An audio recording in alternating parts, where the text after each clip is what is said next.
E aí, Marquinho, boa noite, tudo bem? Daqui a pouco vai começar, tudo bem?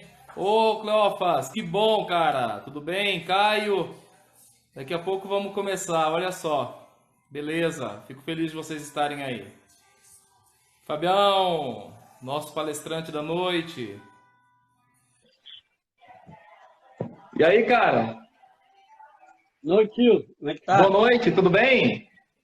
Boa noite, tudo bem? Que Ô, o bom, Caio olha, já tá aí, ó. É. já estamos aqui. Boa Eu tô noite, vendo que você Caio. cortou o cabelo hoje. É, hoje sempre, né? Legal. Como é que tá o som?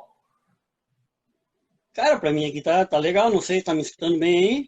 Perfeito, não tá com microfonia, tá perfeito agora. Ah, que bom, que bom. Não, se precisar aí o cara pega e bota uns alto-falantes, uns Tá, tá aqui do microfones. lado também. Aqui, ó. Ah, Ó. se precisar, a gente A lança a mão Godofreda tá você ali também. atrás, parece? Oi? É a Godofreda que tá ali atrás? Não, aqui tem um monte de Godofreda, cara. Tem, olha aí, ó. Tá. Eu tenho, tem uma lá que tá de castigo, ó, dá uma olhada, ó. Muito Cara, bem. na verdade, tu sabe, o cara é apaixonado por vaca de leite, né? Sim, E aqui, esse aqui é o meu cantinho de onde eu preciso trabalhar, fazer alguma coisa, estudar alguma coisa assim, é o meu cantinho. legal. Aí tem vaca, tem moto, tem tudo que é coisa. E aí o que que acontece? Mas eu quero crer que não tem uma peça só da casa que não tem uma vaca, né? De algum jeito, alguma representação de vaca tem. Apaixonado Então, pelo isso bicho. vai de porcelana até aço. Tem vaca aí de tudo que é jeito, né? Que Então, legal, basicamente, legal. é por aí. Tá em Hum. casa? Tô em casa, agora tô em casa. Tá? Uhum. Passamos o dia inteiro na lida aí, visitei algumas propriedades hoje, ontem, e aí na empresa, e hoje eu agora aí estamos em casa para trocar uma ideia com o pessoal, né? Uhum. E ver aí o que a gente consegue contribuir com aquelas pessoas que vão tirar um tempinho para conversar com a gente, né? Sim. E a gente contribui aí com o pessoal, né? É, lá o E aí, como Claudemir é que tá a coisa? mandando um boa noite, Claudemir. Luiz Carlos também mandando boa noite aqui. Bastante gente aqui já, ó. O Otto é Aí, um profissional incrível na linha de nutrição. Boa noite, Otto. Como é que você tá? Tudo bem? Marquinhos Paulino também já está aqui, ó. Que vai ser a nossa quarta palestra, a nossa quarta live vai ser com ele. Boa noite, seja bem-vindo. Sejam todos bem-vindos aqui. Olha aqui o Caião, nosso grande amigo. Legal, daqui a pouco a gente começa, pessoal. Agora a gente está testando, fazendo um bate-papo e vamos interagindo aí também. Legal. uhum. Olha o Alto Piquiri na jogada aí, ó. Hã? É... Ah, eu tô sem óculos, cara. Sem óculos aí. É que se botar o óculos aí não, aí você vai eu, né? Tudo Olha aí, lá, tudo meio. Tudo. Luiz Carlos Borges Cardoso, de Alto Pequiri, nosso prefeito. E- Ah, é o prefeito aí, ó, cara, que legal. É, foi prefeito lá em Alto Pequiri. Foi Parceirão naquela feira nosso. que você tava quando gravou o vídeo de final de ano para nós, né? Foi sim. Feira fantástica lá, É. um projeto muito bem conduzido pelo prefeito Cardoso, pelo Sid Clay Gabarão também, que vai ser a nossa segunda live, vai ser a live da segunda da semana que vem. É, foi um Uhum. projeto muito interessante lá, o Cidade do Leite. Infelizmente, ano passado não tivemos, né? Mas se tivesse, a gente estava, creio que estaríamos juntos lá novamente. É, mas isso é uma coisa agora, se Deus quiser, vai passar esses desafios externos aí, né, cara? E a gente vai retomar todas essas atividades aí, não só a gente, como todo mundo, né? Em tudo que é Sim, lugar. E é ter fé e trabalhar, se cuidar muito e tocar o barco, né? Não tem muito o com que fazer. certeza, com certeza. São novos Uhum. desafios, né, Fábio? A gente todo ano tem aquela participação em feiras, a gente está trabalhando de uma forma diferente também, né? Mudou Sim, tudo. sim, sim. Isso faz com que ninguém está trabalhando da forma que trabalhava antes, né? Então, embora tenha toda uma bagagem, tenha toda uma metodologia de trabalho, alguma coisa diferente tem que fazer, né? Porque senão não consegue tocar as atividades da forma como estava sendo feito, né? Então Não. não tem como administrar isso. Mas, e principalmente na atividade de leite, né? Isso é melhor por causa que não existe receita para nada, né? Existe conceito, mas não existe receita. Com Então certeza. é bastante interessante por causa disso, né? E assim, né? E muita mudança de conceito está acontecendo durante esse período também, né? Ah, Muito. pessoas que acreditavam em uma coisa estão deixando de acreditar, né?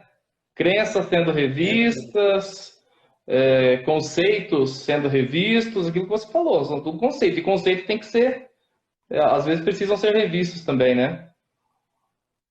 Exatamente, exatamente. Por aí. Como Muito é que estamos bem. de horário aí? Está faltando 10 minutos, né? Eu estava aqui ouvindo uma música que eu sempre, que é a música que toca bastante, me toca bastante nesse momento aí, que é da comunidade do Colo de Deus, e eu falei assim, agora é o momento que eu sempre que eu vou participar de algo novo, como a live é algo novo para mim, eu sempre coloco essa música, muito muito gostosa de ouvir. Que bom, que bom. E é isso que a gente tem que se apegar, né? Porque essas loucuragens aí, a gente a gente acaba conversando com muita gente, não é diferente com todo mundo, né? Sim, Mas tem que se apegar à fé e tocar o barco, cara. Não tem muito o que fazer, não. E se cuidar, né? Ah, é, álcool gel, a mão tomando mais álcool do que o fígado e vamos embora, né? pois Então, é. Quando o álcool bate eu, no fígado, chega a tomar um susto agora, né? nossa senhora. É uma pena, assim, que a tecnologia ajuda muito a gente a fazer esse tipo de acontecimento que está tendo hoje. Essa semana eu tive várias reuniões com o cliente, reunião virtual, né? Mas nada substitui o presencial, não tem. Não, Não, não existe. Porque tu tá ali, qualquer coisinha que acontece do teu lado, que não está planejado, porque tu tá lá na propriedade, tu tá no ambiente em si, vai te levar a um determinado assunto, vai te levar a uma determinada reflexão, daqui a pouquinho um porrete que cai do lado lá, uma pessoa que chega diferente, já faz a conversa mudar um pouco de rumo, às vezes para melhor, às vezes para não tão melhor, mas quando não é para tão bom, também serve para a gente aprender muito, né? com certeza. Então, e quando tu está naquele ambiente mais controlado, vamos dizer assim, do virtual, essas influências externas assim, elas não têm, né? Daí não acaba de certa forma não interferindo, mas também acaba não contribuindo, né? Porque todo mundo que está no campo, aí, principalmente os produtores de leite, sabe que a questão mais de ambiente é sobreviver a tudo isso direto, né? Então, basicamente por aí. Sim. Como é que tá o Rio Grande do Sul aí com Covid, Fábio? Tá complicado, aqui tá bem complicadão. É. E nós estamos aí basicamente fechando um mês dentro do sistema de gerenciamento do governo aqui, fechando praticamente um mês com bandeira vermelha, né? Desculpa, bandeira preta, né? Que é o top restritivo de tudo, né? E Uhum. aí entra visão de todo mundo, entra cada um quer ter um pouco mais de razão e aí complica. É o que eu estava falando, é baixar a cabeça. Essa semana a gente fez um bate-volta semana passada, eu e o Éder da Costa, estivemos num hotel lá que a gente sempre fica, e aí perguntamos pro dono lá, o Dirceu, e aí, Dirceu, como é que tá, né? Diz, ó, aqui ele fica lá pro lado de fora, a gente não tenta não deixar entrar para dentro do hotel, por causa que se a gente for pensar só nisso, a situação só piora, né? Então é ter otimismo.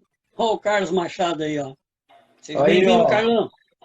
o Machado vai ser a terceira live, ele vai falar sobre equipamentos de ordenha. Pessoa fantástica também, né, Fábio? O Machado foi meu patrão. Tive a felicidade de trabalhar com esse grande profissional aí. O Machado eu tenho como é que eu vou dizer assim, o orgulho de dizer, a honra de dizer que eu conheço ele desde a época que tinha metade do peso e ainda tinha cabelo, né? Ou seja, faz muito tempo, né? Faz muito tempo. E, cara, a gente está desenvolvendo, o Machado aí é o nosso coordenador aí da CIEPEL, né, que é a Comissão das Indústrias Produtoras de Equipamento da Atividade Leiteira, e a gente está fazendo um trabalho muito bom, cara, um trabalho de autoconhecimento em termos de equipamento, e, cara, assim, ó, quem vai ganhar com isso são as vacas. As vacas vão ganhar muito e, óbvio, automaticamente, logo ali para frente, os donos das vacas, né, os produtores de leite. Então, esse trabalho aí que está sendo encampado é resultado de uma vida do trabalho do Machado aí. E, cara, a gente está tendo a oportunidade, a honra e o orgulho de poder estar contribuindo para isso junto. Estamos juntos, né? Ele é o nosso coordenador de um grupo aí. E, cara, quando a gente finalmente lançar o selo da CIEPEL, aí vai ser uma coisa muito boa para todo mundo. Que nada mais é do que regulamentar, colocar em prática o que as normas sempre pediram para a gente fazer, e que é o básico, né? Então é você fazer um equipamento de ordenha decente, né? E isso aí na live do Machado aí não dá para perder, cara. Então é um. Ó, o Fernando Bol aí, ó. Fernando Bol também é amigo, cliente já de muito tempo. Boa noite, Fernando. Primeiro parte da Serra, aqui no Rio Grande do Sul. Camarada proativo, né? Então. O patrão apareceu também? Oi? O patrão apareceu também ali, ó. Eu vi. O patrão apareceu também. Ah, o Joel ali, ó. Ah lá, Joel. Seja bem-vindo, Joel. Boa noite. Boa noite, Joel. A Jade trabalhou com a gente também. Pessoa fantástica. Exatamente. Olha que legal. Boa noite. A Suelen é a pessoa que cuida dessa parte de mídia social para mim. Eu estou aprendendo muito com ela. Às vezes eu encho o saco dela, falo assim, Suelen, eu sou meio burrinho nessa parte aí. Me ajuda. Ela tem toda a paciência com a gente. Fala aí. Tá certo. Então, faltando 3 minutos agora para a live, né? O pessoal que puder já ir compartilhando também. Agradeço por forem compartilhando com os amigos. Quanto mais pessoas somar, mais interessante vai ficar o bate-papo, né? O Fábio fala o seguinte: o Machado, você falou bastante dele aí. Quando eu trabalhei na empresa que ele era um dos sócios, e a gente via a dedicação dele, o empenho, e ele realmente brigava mesmo por equipamentos de ordenha eficientes e que tivessem um padrão de montagem. Trabalhou para implantar os padrões dentro da BNT, Conselho Brasileiro de Qualidade do Leite. Ele faz parte também da Câmara Setorial do Leite, do grupo de debate aí, da Câmara Setorial do Leite. É a pessoa que veste a camisa mesmo e pelo setor primário, né? E olha só, você falou uma coisa que as vacas vão agradecer, né? E as vacas agradecendo, sim, toda a cadeia agradece, até o mesmo consumidor, né? A vaca que tenha conforto, que tenha ambiência, e que tenha um equipamento de qualidade fazendo a colheita do leite, vamos dizer assim, só tem a produzir um alimento de qualidade, um produto final com os padrões exigidos aí pelo mercado. Exatamente. Olha o Oscar, nosso colega aí. Ô, Oscar, nosso irmão colombiano. Boa noite, Oscar. Seja bem-vindo. A Isa Becker. Quem mais aqui? Olha só, tá ficando interessante aqui. As pessoas que vão acompanhar aqui com a gente. Contagem regressiva. Olha lá. Faltando 1 minuto. E vamos começar pontualmente, né, Fábio? Não, tem até em respeito ao pessoal que já entrou aí, né? Então Uhum. a ideia realmente era entrar um pouquinho antes no vídeo para, se precisasse fazer algum ajuste de áudio, coisa e tal. A lata não vai ter como melhorar muito, então é o que tem para hoje, né, Silvio? Como é que é? A lata não, a Fátia não tem como melhorar muito, é o que tem para hoje. Então, os ajustes que a gente pôde fazer de som, de luz, aí a gente fez, Com mas certeza. Eu estou até vendo que a minha imagem não está tão legal, mas eu acho que o problema na minha câmera. Semana que vem eu vou. Na próxima eu vou estar com. Vou usar um outro aparelho, porque esse aqui, pelo jeito, deu um problema esses dias e não consegui. E não ficou legal vamos a fazer. câmera dele. Deixa eu só puxar um negocinho aqui para a gente já iniciar, Fábio. Eu quero Manda abraço. começar falando quem é o nosso amigo Fábio Guilhermano, né? Então, boa noite a todos aí que já estão, já temos 15 pessoas na live, o Pedro Salomé, então agora já vai começando bastante interessante. O Fábio Guilhermano, ele é técnico em agropecuária, tá? Ele é especialista em bovinocultura de leite, ele foi colaborador técnico administrativo por 12 anos na BRF, gerente técnico comercial por 8 anos na Eurolate do Brasil, coordenador técnico comercial em produção leiteira e conforto animal, ajudou a desenvolver o primeiro compost no Rio Grande do Sul, né, Fábio? E acho que faltou algumas Sim. coisinhas ali. Você tem experiência também com multinacional, não tem? Tem. Boa noite a todos, sejam todos bem-vindos à nossa humilde live. Agradecer aí a participação de todo mundo, né? Agradecer muito o convite da AgroSales, parabenizar pela iniciativa, né, Silvio, Obrigado. da gente começar a fazer esse tipo de ação, né, esse tipo de movimento, né. Então, vai ter essa sequência toda de lives aí, né.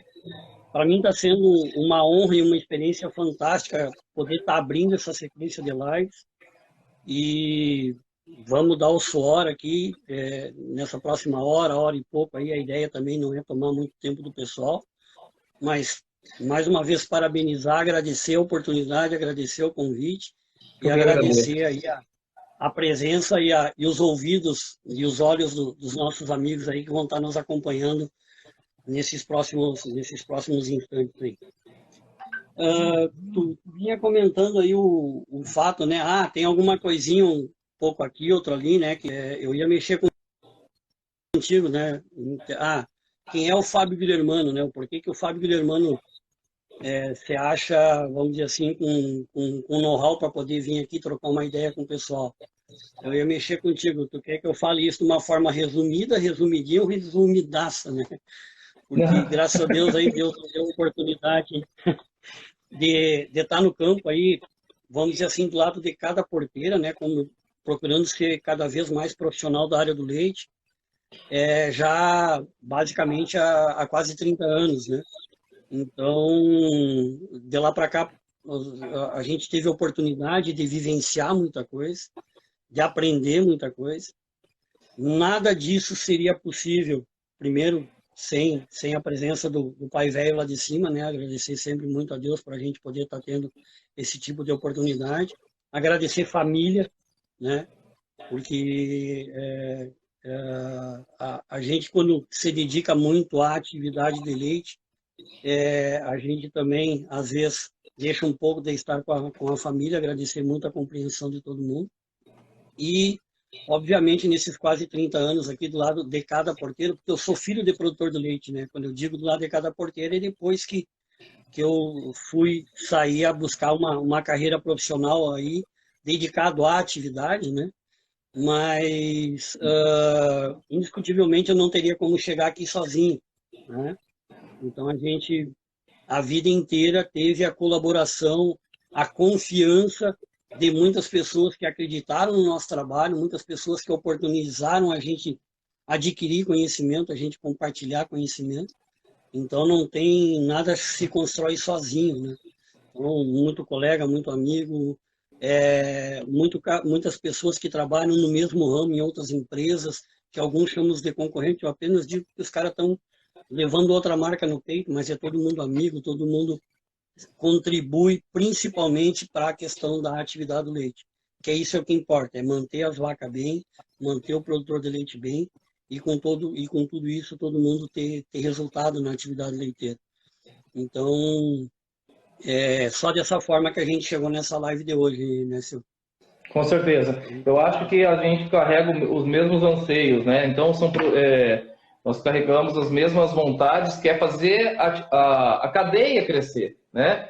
Porque eu também já fui produtor de leite, sou filho de produtor, fui produtor. Hoje, já trabalhei em empresa de ordem, inclusive fui na Ordemax. E hoje a gente está à frente aqui da AgroSales já há 5 anos, e sempre, às vezes, a gente não sabe levar. Quando a gente chega em alguma propriedade, a gente às vezes é até meio ríspido, porque a gente quer ver a coisa acontecer, e eu vejo que tem coisas que não estão acontecendo ali, que não está por conta de esforço, né? E a gente tem a vontade de fazer a coisa acontecer, e o produtor vai bem, o setor inteiro vai bem, a cadeia cresça, e para que todo mundo tenha um bem-estar, né, social. É isso que é a nossa vontade. E se o produtor não tiver sucesso, nós não vamos ter. Nós queremos, eu acho que a gente tem a vontade de fazer as coisas acontecer e do produtor ter sucesso, né, Fábio? Exatamente, exatamente. Então assim, Fábio, eu gostaria também de agradecer muito aí a tua disponibilidade, o pessoal do Ordemax, que também compartilhou aí, que é um grande parceiro nosso, né? Que compartilhou a divulgação da live. Mas vamos entrar no nosso tema, que é conforto animal. Vamos falar de ambiência, né? E os impactos, né, que ele pode causar na produção leiteira. Fábio, bastante coisa assim tem bastante questionamento tem surgido, né? A respeito do melhor sistema de produção leiteira. O que você leva como o melhor sistema de produção leiteira? Então, leite a pasto, nós temos a condição de leite de compost barn, condição de freestyle, né? Tie-style também, que é muito pouco aqui no Brasil, mas existe ainda alguma coisa. Isso, vamos começar com polêmica, né? Freestyle ou compost barn? Já começou metendo o pé no peito, né? Já metendo o pé no peito. Bom, eu quero crer que assim, ó, primeiro, a gente tem que respeitar todo o trabalho que vem sendo feito, né? Existem ótimos profissionais no campo. Agora, com a questão da tecnologia, tem muito canal bom para a gente seguir, né? E quando a gente se propõe a passar, a transmitir informação, a gente tem que ter muita responsabilidade nas informações que a gente passa, porque a gente não pode brincar com o dinheiro de quem está buscando a nossa informação, né? Então, não se tem espaço para errar numa atividade que cada vez mais a escala do setor primário ela se faz cada vez mais necessária, com os custos cada vez mais arrojados. Então, a gente não pode brincar com a atividade de ninguém, tá? E eu costumo dizer que o melhor sistema de produção é aquele que funciona, aquele sistema de produção que o cara consegue ter resultado, independente de qual o conceito que ele adote para produzir dentro da porteira, dentro da propriedade dele, tá? Então, porque, embora existem tendências de sistemas de produção diferentes, cada propriedade tem o seu sistema de produção estabelecido, né? Se nós pegarmos 2 propriedades com projetos exatamente iguais e simplesmente eles estarem um do lado do outro, com a mesma característica de solo, bastou mudar pessoas e bastou mudar a vaca para o resultado do sistema ser diferente, sensivelmente diferente, né? Mas por que a gente tira isso, né? Para quem me conhece um pouco mais de tempo, eu sempre tive a minha formação técnica, ela foi muito baseada em fomento na prestação de serviço e assistência técnica em produção leiteira, né? E a minha formação sempre muito foi em produzir leite com qualidade, eficiência e qualidade, né? Então, eu acabei minha vida toda me envolvendo muito com isso, fazer as pessoas produzirem bem, e com eficiência, né? E eu tive a feliz oportunidade, né, de, em 2013, eu estar presente numa propriedade, né, que eu já assistia desde 1993, que é a propriedade Senhoria de Castro Augusto, lá em Fortaleza dos Valos, que foi a que teve, vamos dizer assim, a coragem de ser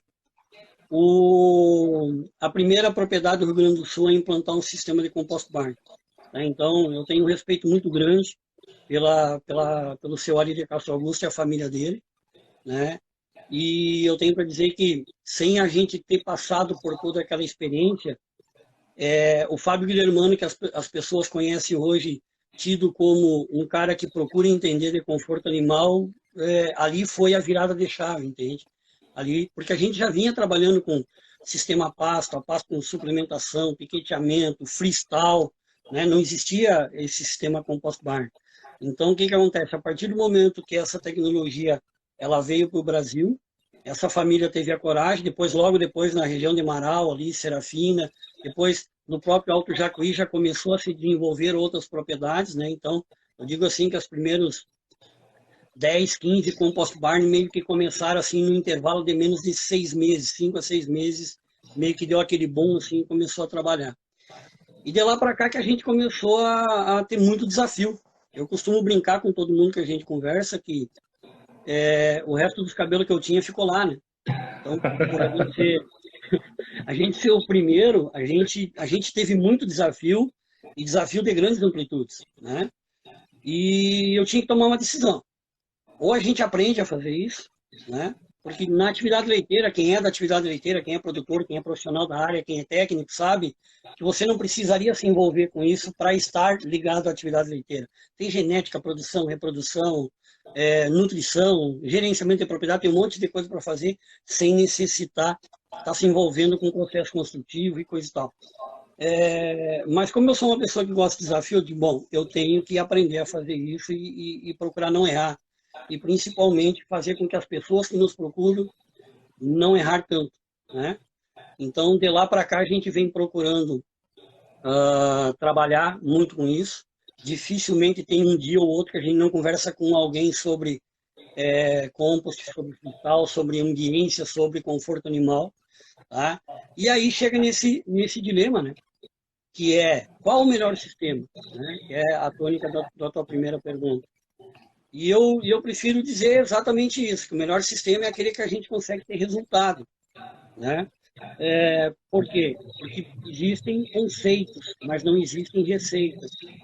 E por que baseia a minha resposta nisso aí? É para ser evasivo de forma alguma. É simplesmente para chamar o pessoal que está nos escutando para fazer algumas reflexões, tá? Porque tem muito canal legal, cara, tem muito canal bom. Tem pessoal, o Felipe da Ordenha, a hashtag dele cara, é fantástica, pense mais na vaca, né? Tem o pessoal do bem-estar animal, tem pecuária descomplicada, tem o pessoal do agroinsta da Flávia, tem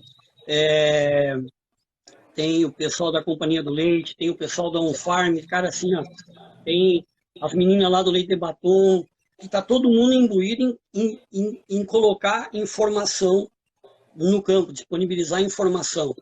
Mas, basicamente, eu tenho visto situações assim de projetos que já estão andando. Um aqui, outro ali, toca.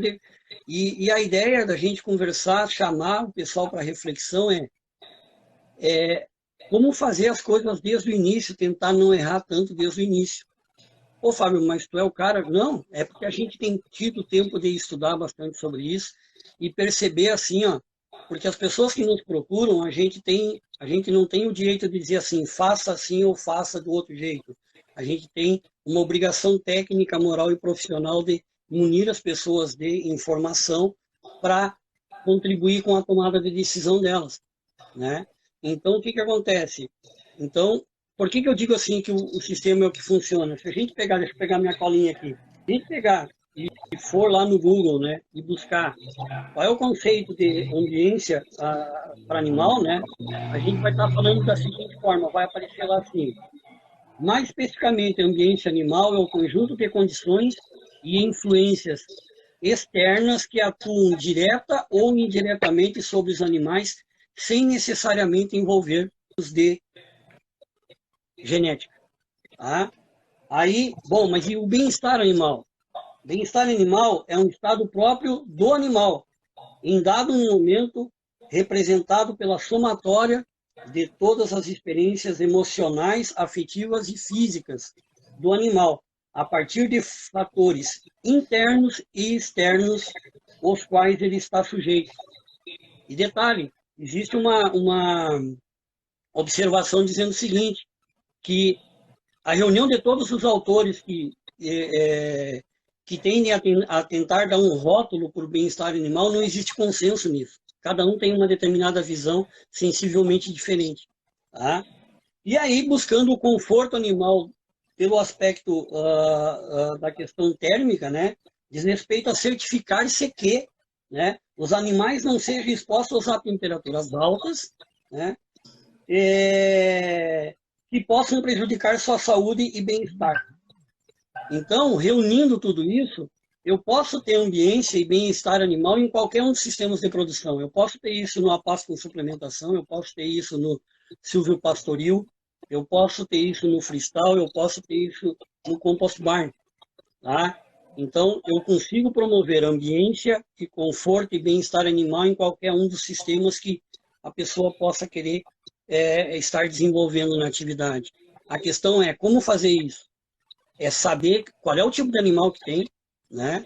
Saber quais são os desafios que esse animal oferece. Por quê? Porque, querendo ou não, se a gente for trazer para a simplicidade, a vaca veio no mundo para dar leite para terneira, para dar leite para bezerra. Nós é que, como homens, estamos pegando, tirando a terneira dela e pegando leite para nós. Tentar ganhar um pouco de dinheiro no sentido de vender e construir uma atividade rentável, né?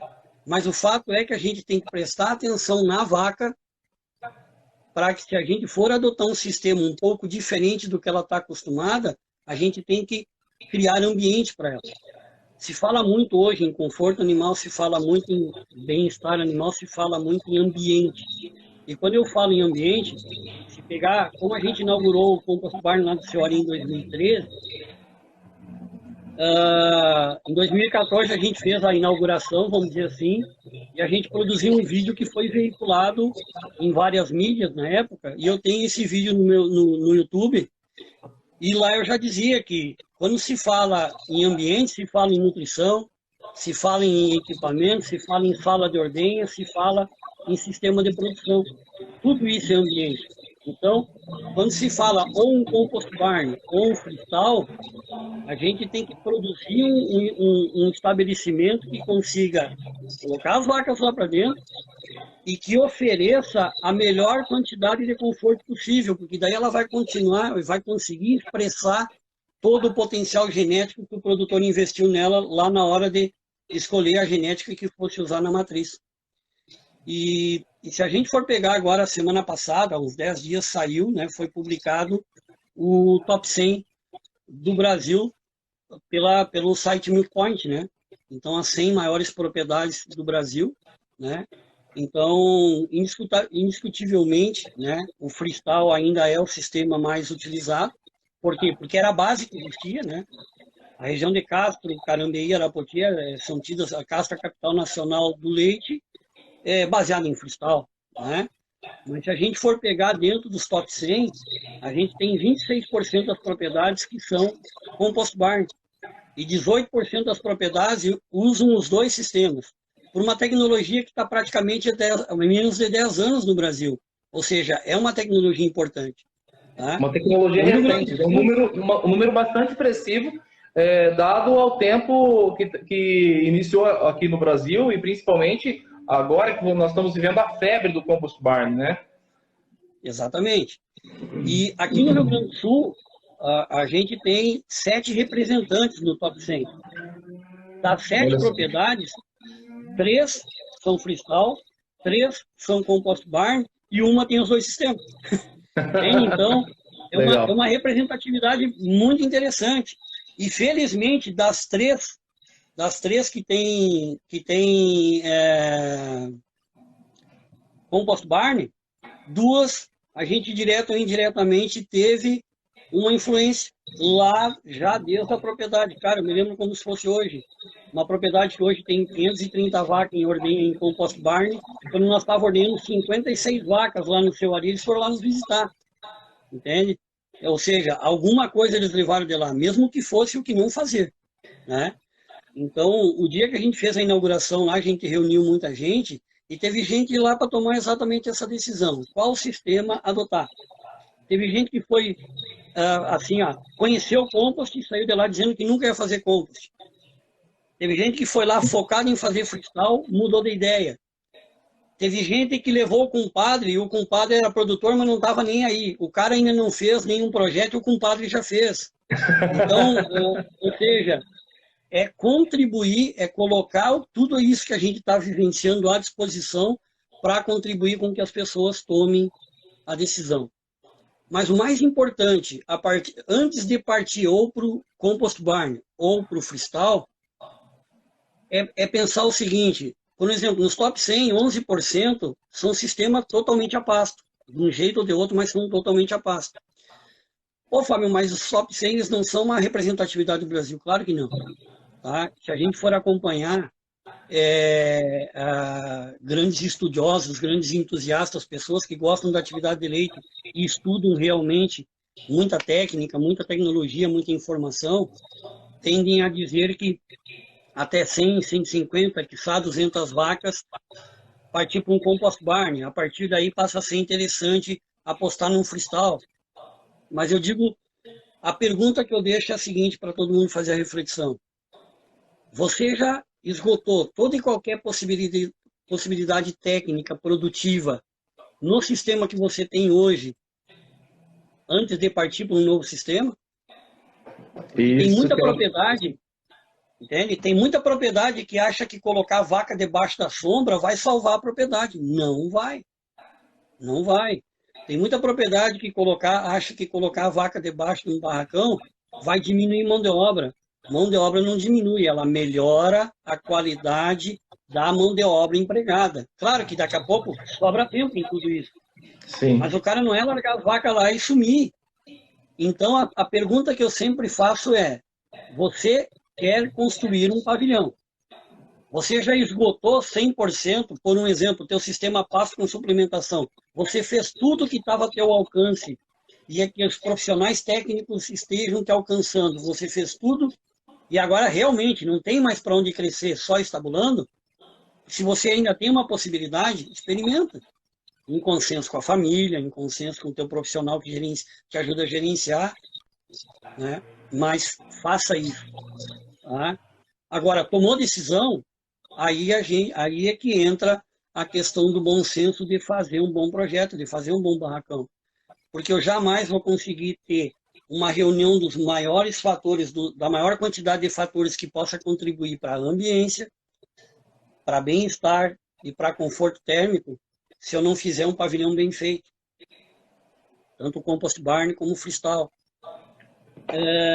Porque uma das coisas que o pessoal confunde muito, Silvio, é o seguinte: o pessoal confunde conceito construtivo com processo construtivo. São coisas diferentes.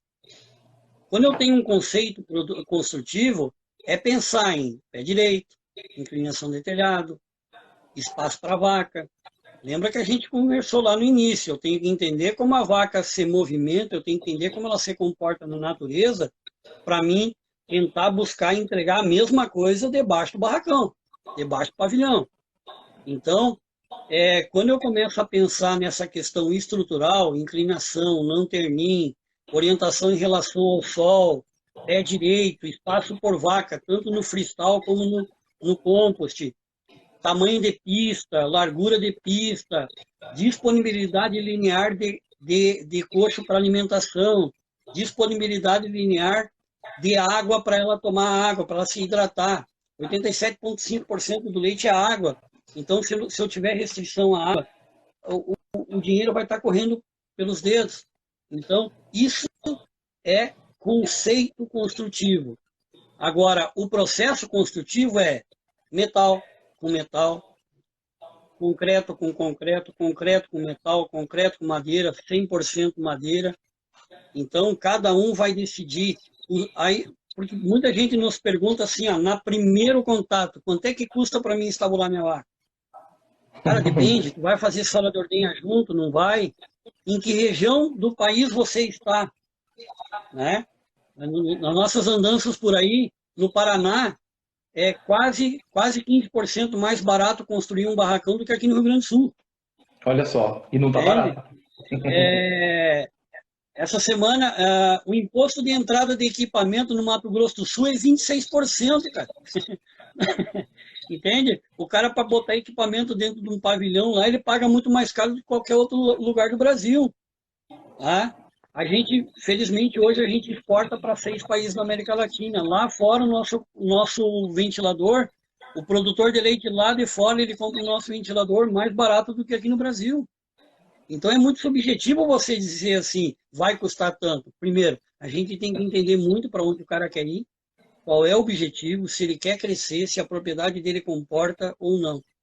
Então, eu não me sinto à vontade de dizer assim, qual o melhor? O melhor é aquilo que o cara se decide fazer e se dedica a fazer e manejar bem feito. Tirar todo o resultado do investimento dele fazendo bem feito. Então, esse é o melhor sistema.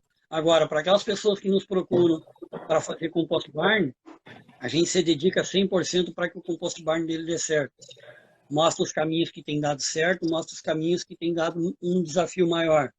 Quando é freestyle, tende a ter desafio maior, né?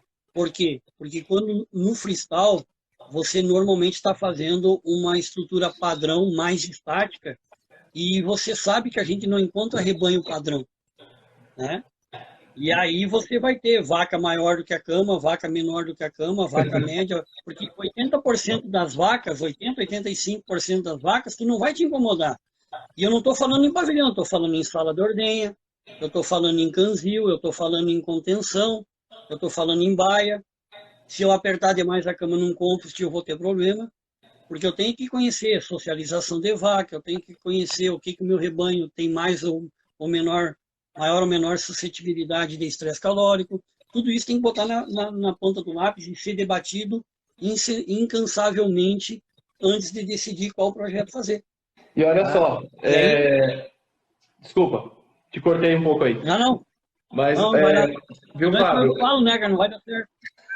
Não, mas olha só, você tocou num assunto bem interessante aí, que foi a disponibilidade de cama para os animais, né? Se está muito apertado, que eu preciso conhecer o rebanho, né? Se de repente eu tenho cama sobrando. E é uma característica, um debate bastante interessante que a gente tem visto, que diferentes regiões daqui do Paraná, né? Aqui do Paraná, diferentes regiões têm uma necessidade de lotação diferente de outras.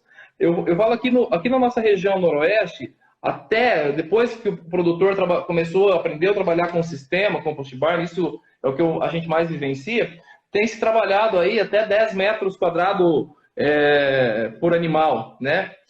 E em outras regiões mais frias, mais úmidas, tem tido uma necessidade maior de cama, não sei se eu estou certo ou estou errado, por conta da questão do desafio de secar cama. E isso também tem que ser levado em conta nessa tomada de decisão, a região que a pessoa se encontra? Com certeza, com certeza. Eu acho que é o primordial a gente saber onde o nosso rebanho está inserido. A gente já teve cliente na região de Guarapuava, lembro como se fosse hoje, estava nesse dilema, fazer freestyle ou fazer compost barn. E a ideia estava muito pendendo ir para freestyle, porque, de acordo com o que ele conhecia na região, a disponibilidade de cama para iniciar e para repor, o desafio dele seria maior, ele teria que ir muito longe buscar cama para reposição. Isso é um fator que a gente tem que estudar antes de colocar. Mas aí também nos leva uma reflexão bastante interessante, é que se eu for fazer um freestyle, que tipo de cama eu vou colocar nas baias, né? E indiscutivelmente, para a vaca, se a vaca pudesse falar, ela ia dizer assim, eu quero areia, o freestyle. Só que o freestyle de areia é tido hoje, tecnicamente, falando, e até pelas pessoas que são entusiastas do leite e profissionais que estão aí da hora buscando esse tipo de informação, O freestyle de areia é o suprassumo de confinamento quando se trata de freestyle para vaca. Mas o desafio de você trabalhar com essa areia na pós-utilização, ele é bastante interessante. A grande maioria dos freestyles que tem areia tem um sistema de limpeza com flushing, né? Ou seja, com um grande volume de água, reaproveitar tudo isso, o tratamento dessa areia depois. E depois disso, depois vem outras situações. Vem serragem, vem pó de serra, vem maravalha. Tem gente que coloca pneu, tem gente que não coloca pneu. Mas o mais importante vamos dizer assim, o gaúcho fala muito na peleia, né, na briga. Se você chegar numa roda de pessoas, de produtor de leite, de profissionais da área técnica, de entusiastas da atividade leiteira, sempre vai existir o debate. Freestyle, compost barn. Isso vai ser eterno. Isso vai ser eterno. Assim como holandês ou Jersey, né? Grêmio ou Inter, não sei. Né? Entende? Esse debate vai ser eterno. E todos os sistemas têm seus prós e seus contras. Né? Eu não vou, porque existe uma tendência, né, que se criou no mercado, que você investir em compost barn inicialmente sai mais barato e depois com o custo de reposição, os custos se encontram lá na frente, porque tem a tendência do freestyle no início ser um pouco mais caro. Mas às vezes o pessoal não se dá por conta, que é meio que comprovado assim pelo dia a dia que muita gente tem passado, que dependendo da cama que você atribui e coloca num freestyle, você vai ter que se preparar com 13 a 15 litros de cama de reposição por vaca por dia. E se você fizer a conta, é quase o que você vai gastar num compost barn em algumas determinadas épocas do ano.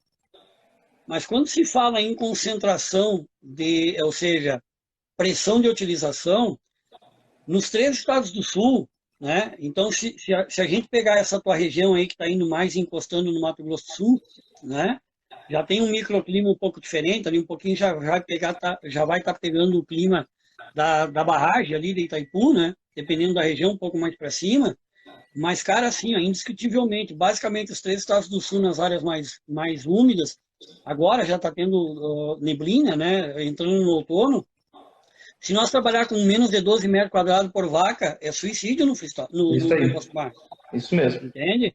Então, e muito mais do que 15, eu demoro muito a começar a compostagem. E aí começa também a ter problema, né? Porque porque tem que entender como a compostagem em si funciona. Né? No freestyle é muito mais simples. Eu determino uma baia, um tamanho de baia, de acordo com a característica média e das maiores vacas do meu rebanho, coloco um colchão, coloco uma cama, e aí vou me preocupar em limpar a pista. Claro, Fábio, não é tão simples assim, eu não estou aqui sendo simplório. Os desafios são enormes e respeitando o trabalho árduo de todo mundo do dia a dia. Mas se a gente começar a pensar bem frio, né, você tem uma metodologia, uma rotina um pouco mais estática, né? Agora, o nível de observação que você vai ter para ter uma boa cama no compost barn, o nível de atenção aumenta. A partir do momento que você não começa certo lá no início. E é por isso que a gente está focando isso. Você tem que começar certo os 2 sistemas desde o primeiro dia. Porque grande parte dos desafios que as propriedades têm hoje é porque começaram errado nos primeiros 60 dias de compost barn. E aí fica mais difícil para mim corrigir isso lá na frente. Então, se começar certo, cara, o desafio diminui um monte. A mão de obra vai ser a mesma, mas o teu resultado vai ser com uma rigorosidade menor, com um peso muito menor. Tá? Então, é nesse sentido que a gente tem que tomar muito cuidado. Eu tenho propriedades lá no Centro-Oeste que estão trabalhando com 8 metros e está tudo certo. Tem propriedade que está trabalhando com 8 metros e desde o primeiro dia é casca de café na cama. E não tem coisa melhor para a propriedade dele. A propriedade do lado já tem pó de serra, já tem maravalha, já tem serragem, tem em abundância, e está com 10 metros quadrados e está tendo desafio. Entende? E, cara, é assim, não dá 10 quilômetros uma propriedade da outra, em situação climática e de topografia basicamente igual. Então, é por isso que eu digo, existe um conceito, né? Mas você tem que, a partir do momento que você decidir fazer, faça bem feito o seu e preste atenção para o seu. E buscar se comparar com o teu projeto com o teu projeto. entende? Buscar exemplos nos outros projetos, mas buscar se desafiar você, né? Então a gente tem isso, e isso é muito bem presente nessa propriedade que a gente assiste lá desde 2006, lá em São José do Rio Pardo. Ele sempre diz assim, cara, eu olho para o lado para ver o que está acontecendo de tendência, mas eu jamais me comparei com outro projeto. Eu quero ser melhor amanhã do que eu fui hoje. E que as minhas vacas amanhã estejam melhor do que elas ficaram hoje. E é basicamente isso que eu preciso ter nos projetos, né? E aí o resto é processo construtivo. Muito bem. Isso é uma coisa, Fábio, você falando dessa parte de iniciar da forma correta, a gente já chegou em propriedades que falam, não, vou fazer um compost barn. Aí ele não sei aonde viu, em qualquer lugar aí, que viu que ele se preocupou em não deixar a cama molhar. Olha só. E fez um barracão com pé direito extremamente baixo. Pé direito com 3 metros de altura. Primeira coisa que ele chegou lá e falou, Silvio, eu preciso que você, agora que você me auxilie aqui. Eu falei assim, primeira coisa, agora eu não posso fazer mais nada. Pé direito com 3 metros de altura, então vamos fazer o seguinte, vamos pegar e vamos aumentar. Não tem nem espaço para colocar ventilador e em alguns lugares, alguns pontos tinha dificuldade mesmo se colocasse, optasse por trabalhar lá sem ventiladores, que já é suicídio também, né? Ainda mais nessa altura. Sem lanterninha, e queria colocar a vaca lá dentro. Então, aquilo que você falou, às vezes o gado estava lá num sistema de produção a pasto, com alguma sombra no pasto e tinha uma ambiência muito melhor do que dentro do barracão. E isso que é importante, a gente começar a fazer certo, respeitando isso que você falou mesmo. Pé direito, o conceito de lanternim também. O que você me fala, Fábio, a respeito do lanternim? Tem gente que está iniciando o projeto assim, não vou fazer lanternim e pronto, acabou, vou fazer alto, mas não vou fazer lanternim. O que você me diz para essas pessoas?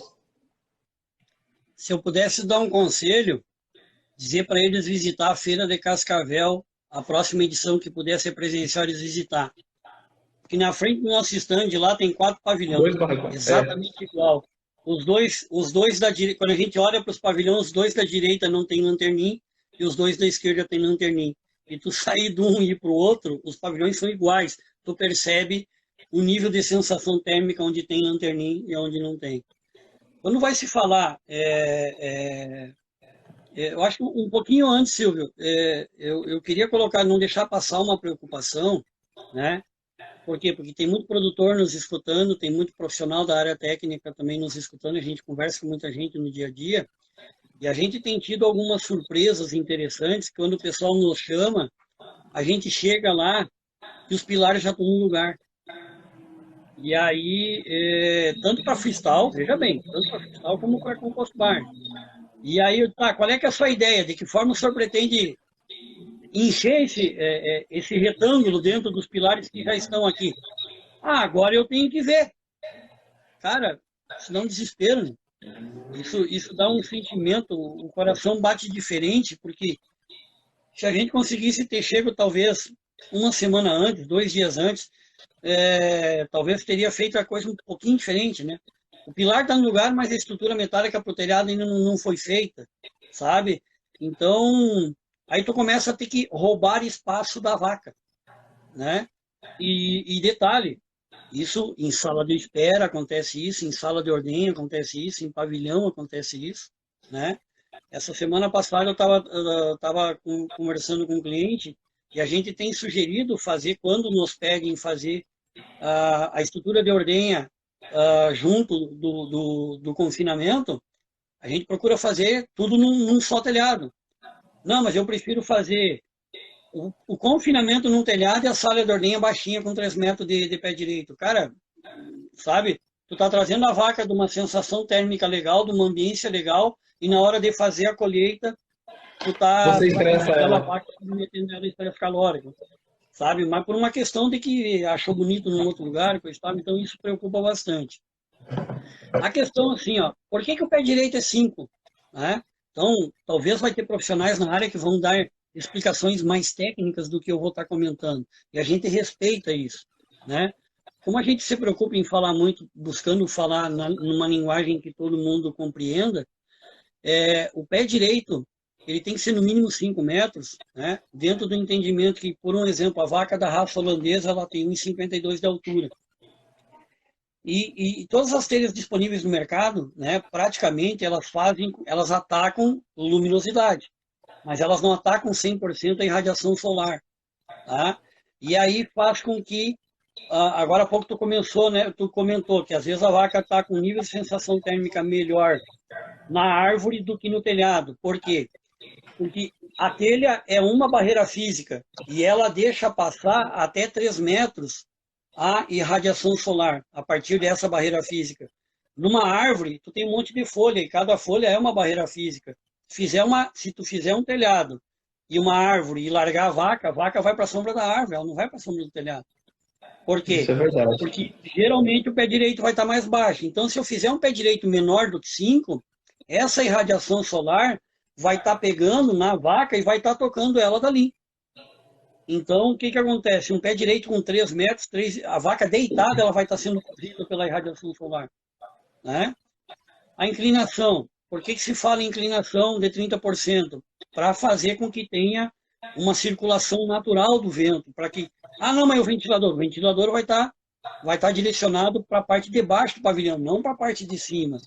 E aí é que entra o aproveitamento do conjunto do pé direito com a inclinação, você dimensionar muito bem o lanternim para ver a exaustão de todo esse gás. Porque a vaca, ela produz 5.000 watts de energia por dia. São vários chuveirinhos elétricos, né? Então, se a gente pensar aí, a vaca produz talvez muito mais do que um chuveiro elétrico gasta de energia, a vaca produz. Isso tem que sair fora do barracão. A compostagem da cama produz muita energia, isso tem que sair fora do barracão. E se eu não tiver a ajuda do ambiente natural, com a inclinação do telhado e um lanternim eficiente, eu formo um bolsão de ar. E aí essa irradiação solar ela vai descer e ela vai passar pelo bolsão de ar por convecção. E aí não tem para onde a vaca ir, porque em qualquer lugar, enquanto esse bolsão de ar não se esvair pelas laterais, essa irradiação ela continua e ela vai baixar mais do que 3 metros. E aí a vaca não tem para onde ir. Não é raro a gente chegar em propriedades que de dia as vacas pisoteiam só no centro do pavilhão e só se distribuem para as laterais do pavilhão mais à noite, quando a temperatura fica mais amena. Porque a vaca nos fala, ela nos mostra. E se é para mim construir um pavilhão, detalhe, lembrando que existem diferenças de processos construtivos, mas a gente sempre tem que buscar o mesmo conceito construtivo, né? Se eu construir um barracão que a vaca não ocupa, não tem por que eu ter gastado dinheiro naquele lugar. Então, na nutrição existe uma máxima que se diz que tem 3 dietas. A do computador, a que o cara oferece e a que a vaca realmente come. Quando a gente pensa em confinamento de vaca leiteira, seja pista de trato, o que for, numa pasta com suplementação, tá? É a estrutura que a gente sugere no desenho, a que a pessoa coloca à disposição da vaca na hora de construir e a que a vaca realmente ocupa. E a vaca nos fala se ela não quer ocupar, né? A gente chega em alguns pavilhões assim, aquilo está que nem um código de barra, né? Vaca sem vaca, vaca sem vaca, vaca sem vaca. Por quê? Porque tem deficiência num monte de situação. E aí, quando se coloca ambiência, sistemas para promover a melhoria da qualidade da sensação térmica da vaca lá dentro, né, o pessoal se confunde um pouco, né, no sentido de que você pode botar o melhor sistema de ventilação lá dentro. A temperatura ambiente ela não baixa. Eu acho que a live vai cair e nós vamos iniciar ela novamente. Peço para o pessoal que está aí para aguardar. Rapidinho a gente já volta, que ela vai cair.